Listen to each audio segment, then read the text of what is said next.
He was a very cheeky person. He had the most awful sense of humour, but he was at anyone you tell him to meet, his smile was contagious. He was a really healthy person throughout his whole entire life and didn't let his disability take control of him, which was really nice.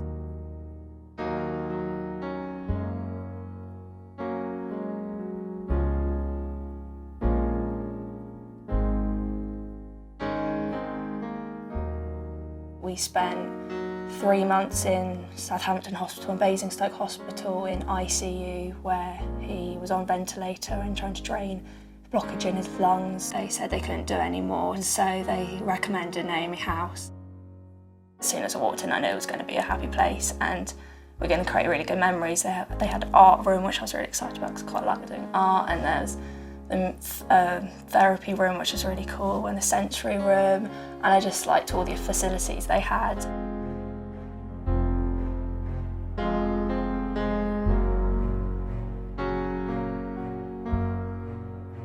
There's a family accommodation upstairs which we stayed in. We could always just come down during the night if we wanted to see him. We could just go and sit in his room.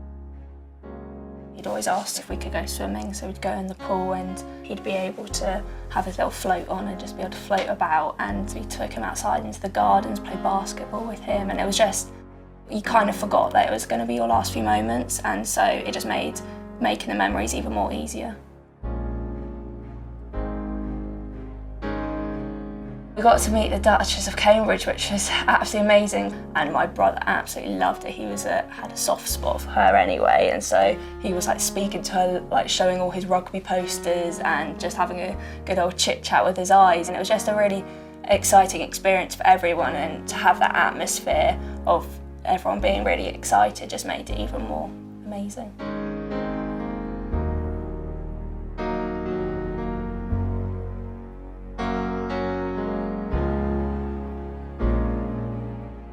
A couple of my friends came with their families, then family members and his old carers, and we had so many people come, and it was really nice to be able to just spend any moment we had together.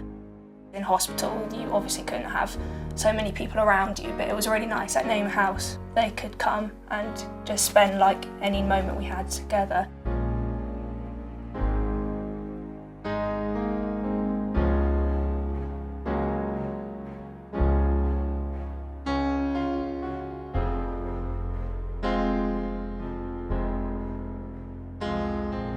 I think the way I coped with it was I had amazing friends, and then the support from Naomi House was amazing. I knew if I ever needed to talk to someone, there'd always be someone there, and then the nurses were always quite chatty, and so it was really nice to just be able to have a normal chat with them.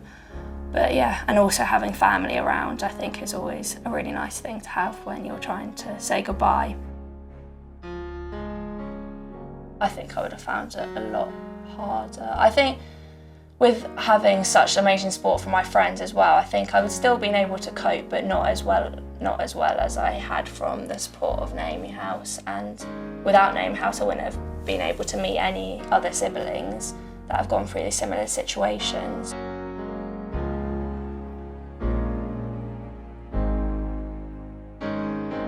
Me and my sister got support from the family worker, and we met loads of siblings that had been through the same sort of thing as us, or had a brother or sister who was still at Naomi House, and events were put on. So the October after my brother died, I got to go on a sailing trip with a couple of the siblings from Naomi House, and it was just really nice to be able to meet people who understood you and who knew the sort of thing you'd been through.